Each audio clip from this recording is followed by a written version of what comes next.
Hello and welcome to Lyra Nara. In this video, we keep on seeking for the truth about COVID-19 by looking purely at the facts and only the facts. And in this presentation, we will try to give you all of the facts that you need to make a realistic risk assessment. So how likely is it to get infected? Which measures work to protect yourself according to science? What is your risk of becoming very seriously ill because of COVID-19? How deadly is the disease? Is the health system in the US overwhelmed, as the media wants you to believe? And many more questions like that. And again, this is not about our own opinions. This is all fact-based, what you're gonna see in this presentation. But before we do that, just a short reminder, we are healthy here at Lyra Nara and keep working for you. We deliver worldwide via express delivery in 24 to 48 hours. You're gonna receive your orders. We've also taken some precautionary hygienic measures, of course, for you and your safety. So no worries. If you have any questions, you need anything, complete contact information and links in the description box below. We are here to help you out.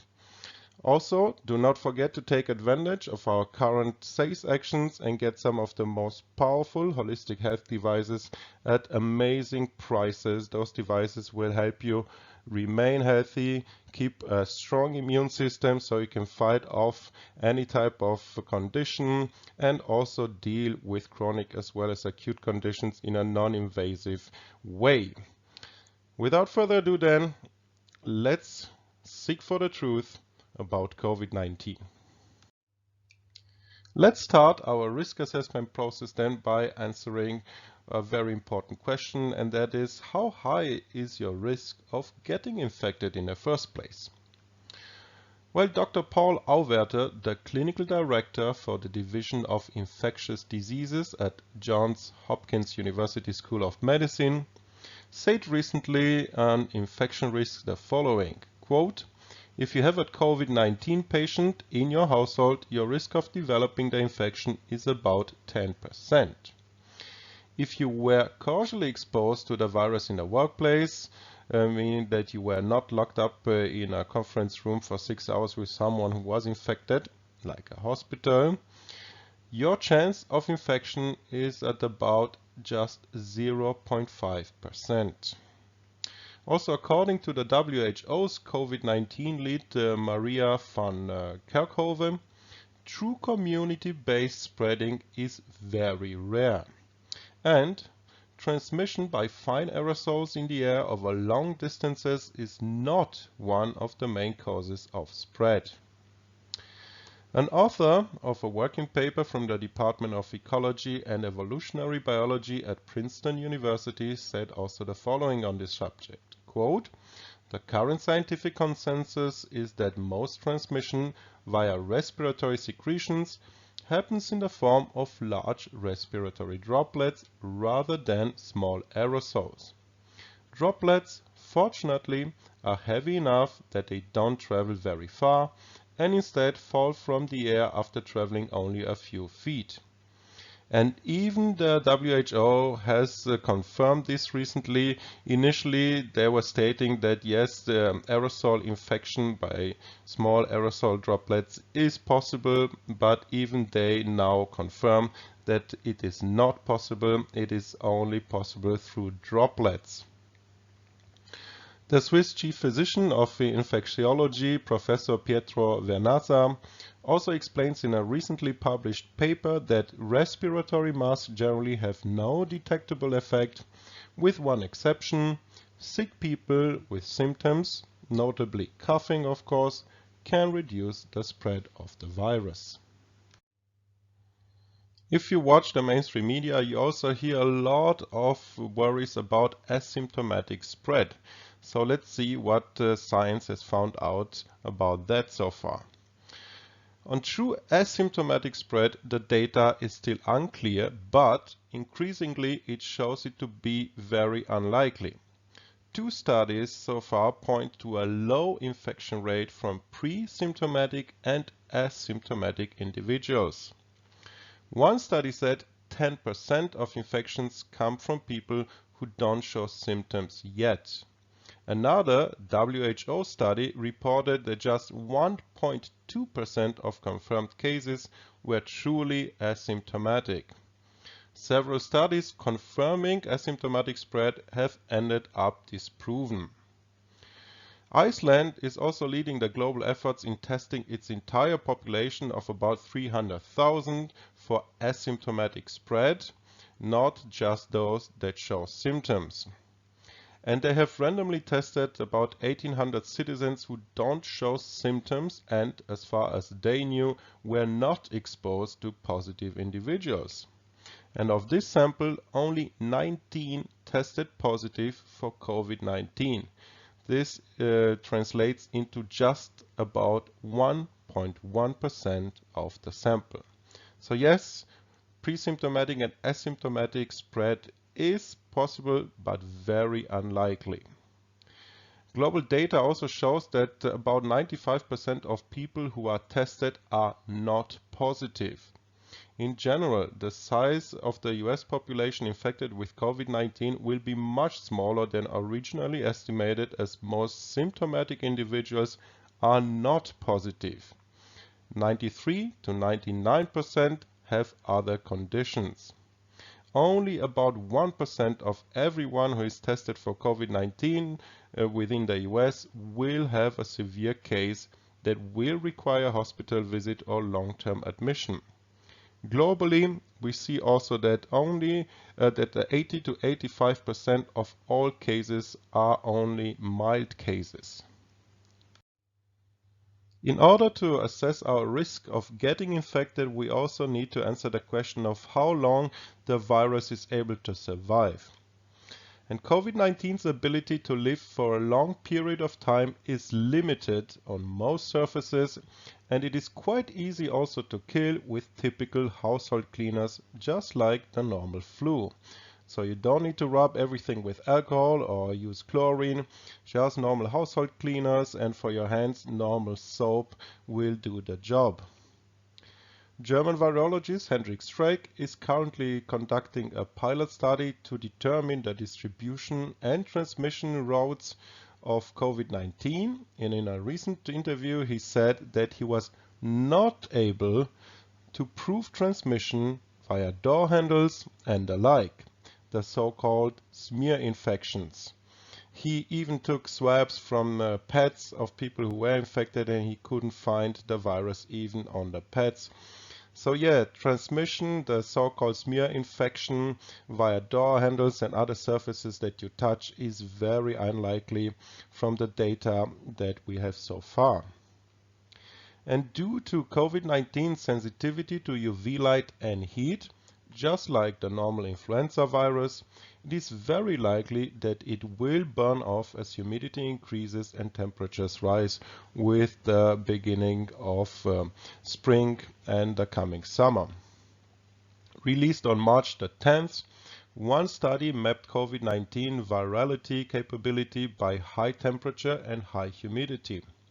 It found that both significantly reduced the ability of the virus to spread from person to person. From the study I quote, "This result is consistent with the fact that the high temperature and high humidity significantly reduce the transmission of influenza. It indicates that the arrival of summer and rainy season in the northern hemisphere can effectively reduce the transmission of COVID-19. Let's also look at the numbers, because you hear in the news all of these horrifying numbers of so and so many newly infected this day and so many have died today. And the question is, of course, are these numbers reliable, trustworthy, and meaningful? And unfortunately, in the US, as in other countries as well, the authorities now also recommend that all test positive deaths and even suspect cases without a positive test result be registered as COVID deaths. American physician and state senator from Minnesota, Dr. Jensen, declared that this was tantamount to manipulation. Furthermore, there would be also financial incentives for hospitals to declare patients as COVID-19 patients. And so far, we only have two exceptions that I know of to this rule, that we register everybody who has tested positive as a COVID-19 death, whether this person died of existing preconditions like cancer or because of the COVID virus itself. And that is Sweden, who will differentiate in the future in their numbers between people who have died with COVID-19 and because of COVID-19. And in Germany there is one exception, and that is the city of Hamburg, where they have announced and they already do perform forensic investigations or autopsies on the deceased in order to find out whether these persons have died because of the virus or just with the virus. A study also in the Journal of Medical Virology concludes that the internationally used coronavirus test is unreliable, and that is the second big issue with the numbers. They said that in addition to the already known problem of false positive results, there is also a potentially high rate of false negative results. And this means that the test does not respond even in symptomatic individuals, while in other patients it does respond once and then again not. And this of course makes it much more difficult to exclude other flu-like illnesses. And don't be fooled, the same test methodology, this PCR test, is used around the world, no matter whether it comes from China or all of the other 200 companies who offer it. It's all based on the same methodology, and funnily enough, you can see it even on the manufacturer's website that this rapid test for coronaviruses is for research purposes only, because it has not been validated in clinical studies. So yeah, because of those two factors, the numbers are very meaningless. And we can see that they are not very meaningful because in a serological pilot study, the German virologist Hendrik Streeck recently came to the interim result that the lethality of COVID-19 is at 0.37% and the mortality based on the total population at just 0.06%. And these values are about 10 times lower than those of the WHO and about 5 times lower than those of the Johns Hopkins University. We also have a recent serological study from the US state of Colorado, which came to the preliminary conclusion that the lethality of COVID-19 has been overestimated by a factor of 5 to a factor of 20. And is likely to be in the range between normal and pandemic influenza.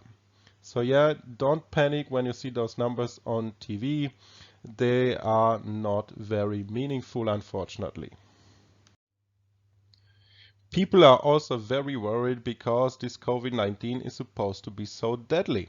So let's find out what the data really shows us about the deadliness of this virus. It's already well established that the young aren't particularly vulnerable. In fact, there isn't a single death reported below the age of 10 in the world, and most children who test positive don't show symptoms. As well, infection rates are lower for individuals below the age of 19, which is similar to SARS and MERS, which are of course the previous coronaviruses and thereby COVID-19 sister viruses. Stanford professor of medicine John Ioannidis concludes in a new study that the risk of death from COVID-19 for people under 65 years of age, even in global hotspots, is, according to him, equivalent to the risk of a fatal car accident for daily commuters driving between 9 and 400 miles. Another study conducted by the Medical University of Vienna concluded that the age and risk profile of COVID-19 deaths is similar to normal mortality. And we can see this also in the monitored death rates, where we don't have an increased mortality across the globe due to this virus. Professor Klaus Püschel, head of forensic medicine in Hamburg, explains also about COVID-19, quote, "I am convinced that the corona mortality rate will not even show up as a peak in annual mortality. In Hamburg, for example, not a single person who was not previously ill has died of the virus. COVID-19 is a fatal disease only in exceptional cases, but in most cases it is a predominantly harmless viral infection." End quote. If you follow the mainstream media reports, I'm sure that you have recently watched those reports about hospitals in the US being completely overwhelmed by the wave of COVID-19 patients and the hospitals transforming into real battle zones, etc., etc. So let's look at whether this is true.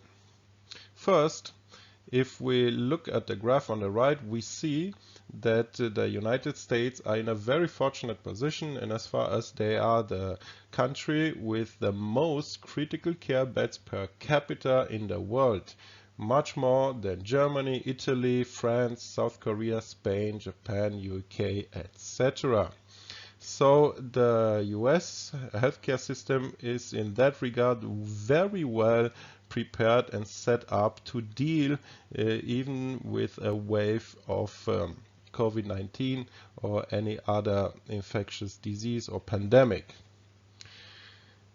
On the left, we can see the projections, the official projections for hospitalizations and ICU beds and ventilators needed, and we already see that the official US COVID-19 projections so far have grossly overestimated hospitalizations by a factor of 8, ICU beds needed by a factor of 6.4, and ventilators needed by a factor of a whopping 40.5. So yeah, the models are problematic, and so far they have been proven wrong. Also, there was recently this headline in the newspapers that a COVID-19 field hospital near Seattle in Washington State was closed after only 3 days without admitting any patients. We also have, fortunately enough, people who went out and filmed the situation in their local hospitals after those media reports were on TV that the hospitals are completely overwhelmed. And I'm gonna show you a small compilations of such videos from New York State, from Hawaii and other areas in the US. And you can decide for yourself whether this situation is as it is described in the mainstream media, namely that the hospitals in the US are overwhelmed, or whether this is not completely fact-based. Before we do that though, just a short reminder again, we are healthy and here for you. We ship worldwide. We have taken precautionary hygienic measures, of course, and you will receive your order via express mail wherever you are in the world within 24 to 48 hours after receiving your order. Also, do not forget to take advantage of our current sales actions and get some of the most powerful holistic health tools to keep your immune system strong and remain healthy, as well as deal with any type of acute or chronic condition non-invasively at amazing prices for a limited time only, as long as supplies last. Link also in the description box below for you. So, I leave you now with the videos of people filming their local hospitals, which are supposedly overwhelmed, and I wish you that you stay healthy. Until next time. Approximately how many coronavirus patients have you seen? How many? You don't know? 2? 100? 3. You've seen 3. So again, there are no lines of people. There is no mass chaos out here, contrary to what the mainstream media is telling you. How do you know they had coronavirus? Do you guys test in the ambulance? You don't know. You assume. Yeah, assume. It's not concrete, we just assume. Based off of symptoms. This is the main hospital in Bergamo, in Lombardy province. It's one of the most advanced hospitals in Europe. But it's the most hard-hit of all the hospitals. Once again this morning, the city's hospitals will be on the front lines in this war against the coronavirus. In Elmhurst, Queens, that hospital there, lines of people lining up already this morning for about the last 45 minutes. Confirmed cases, people waiting to get tested. Supplies are in demand there. Somebody said there would be hordes of people inside, that's why I didn't go in. Let's see, the doctor with his mask on and everything. And look at that. Nobody. Completely empty. This is police, no EMS, nothing.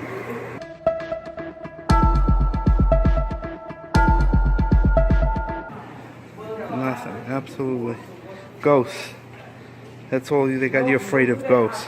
With the growing number of patients as supplies dwindle.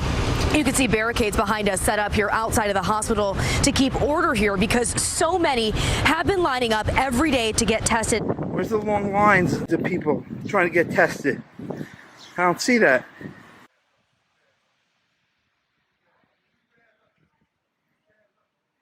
I just wanted to give you guys an idea of what it looks like here in New York City. The mayor, the governor says our hospitals have been turned into war zones. Well, I want to give you an idea of what that war zone looks like here in downtown Brooklyn. So this is my neighborhood. This is the Brooklyn Hospital Center. And again, you're hearing one thing on the mainstream media, and this is what it's like in reality. This is where people normally stand up to get testing for the coronavirus. But as you can see, not much happening. And this is a hospital that serves thousands and thousands of people here in downtown Brooklyn, New York. There are no lines of people. There is no mass chaos out here, contrary to what the mainstream media is telling you. Now here's those tents they had set up. This is what you saw on the news. At Elmhurst Hospital, lines of people outside wait to get tested. A refrigerated truck has now been brought in here, a makeshift morgue. Here's the refrigerated truck for the dead people, but no action. Ambulances have seen a surge in calls, responding to nearly 5,800 Thursday. All parked ambulances, no patients, nobody's rushing anywhere. In fact, we've got a couple of ambulances here waiting to be called into action. Here's some busy, crazy busy guys. Yep, they're on their cell phone, watching Netflix. And officials say this, unfortunately, is just the beginning, with the crisis expected to last for months and the peak of it all still on the horizon. We are live in Elmhurst, Queens this morning. Rena Roy, CBS 2 News. Rena, thank you. Nothing, absolutely. Ghosts. That's all they got you afraid of, ghosts. Hello. What? Oh, no problem. Phyllis and William Mack Pavilion here on 7th Avenue. There's one guy in the waiting room. It's not too crazy. And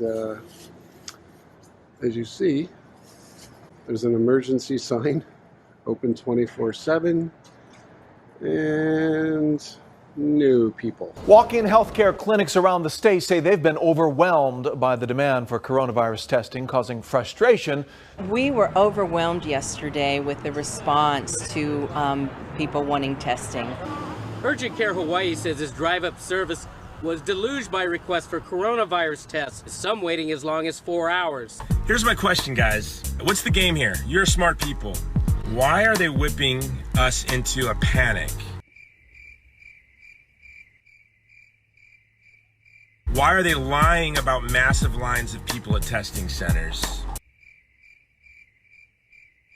Night after night being told there are these long lines of people being managed at the urgent care, that they're being overwhelmed. Some waiting as long as 4 hours. Actually, the president or CEO of urgent care, while I was in front of the place, was telling me, we're doing the best we can, managing these massive lines. I'm like, I'm here, lady. And there's no line. As you can see, waiting area is empty.